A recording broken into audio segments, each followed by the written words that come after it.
Good morning. I'm Barbara Carball from 98.5 The Peak. I'm Bill O'Brien, Creative Services Director at 98.5 The Peak and on-air personality. Barbara Carball, my boss, the president of the company, is here with me, and we are at this amazing event, Barbara. Yes, it's the annual Pennsylvania Food and Beverage Show, the largest and most diverse type of show of its kind in Pennsylvania. Now, the cool thing is, I say amazing. As you look behind me, you're thinking, amazing? When you see this place less than 12 hours from now, did I say less than 12 hours? Less than 24 hours from now, it will be filled with food and beverage, wine. Did I mention wine, Barb? Wine is it's one of the big hits of the show, Bill. And beer.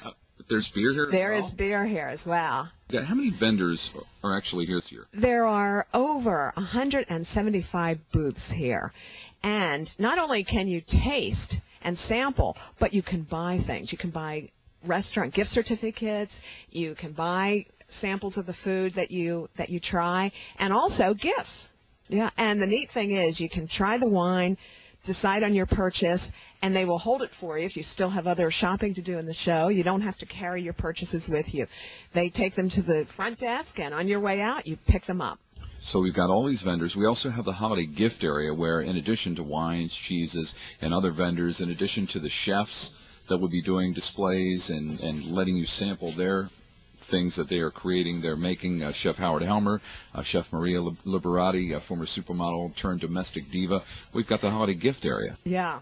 And I should say, as well, the Yum Yum Girls from Baltimore. Who are the Yum Yum Girls? The Yum Yum Girls are going to give us the secrets of the pros for our holiday food preparation. Yum Yum Girls? Yep. Anxious to see the Yum Yum Girls. Anxious to see Chef Howard. Chef Howard, the Guinness Book of World Record holder for number of omelets. How many? I don't remember the number. It was some insane numbers. Hundreds. But when he was talking to me, I had an opportunity to speak with Chef Howard, and he's talking about his omelets filled with cheeses, filled with fruits, flambéed omelets, brandy flambéed omelets. So those omelets should be fabulous, and all those will be able to be sampled by his guests. And we'll find out tomorrow how many omelets Bill O'Brien can eat. No. So, Bill, as we said before, this is the big setup day, and pretty soon you'll see the hall transformed into the fantastic Winter Wonderland, which is the Pennsylvania Food and Beverage Show. I'm actually hearing movement behind us, Barbara, and I think if we don't step away in a couple of minutes, vendors who want to set up will be running us over with all of their things, with cases and cases of wine and cheeses and all the other cool things that will fill the Pennsylvania Food and Beverage Show. So we better just step aside. All right. We'll show you the setup.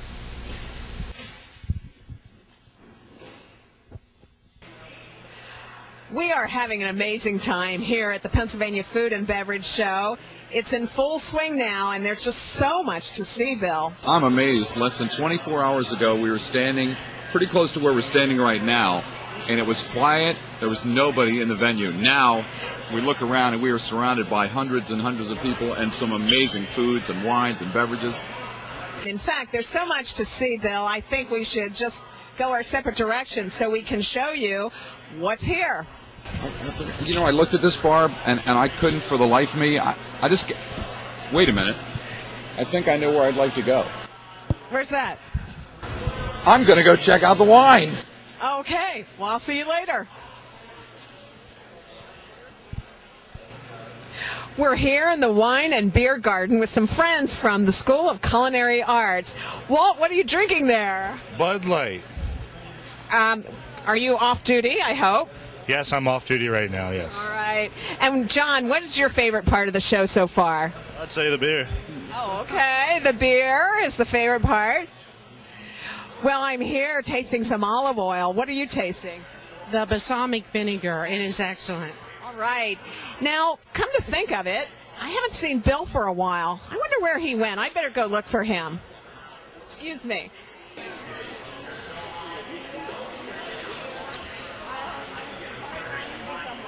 Bill, what are you doing?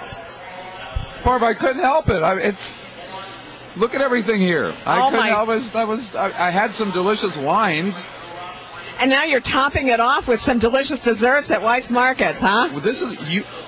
I don't know who decided we'd start here. I mean, look at everything. I had to come back.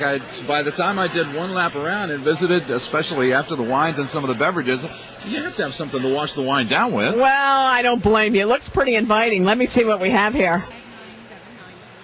We are at a booth where, well, it's the Baklava Goddess. Are you the Baklava Goddess? I'm the Baklava Goddess. Indeed, I am. What is your name? Anna Skamangas.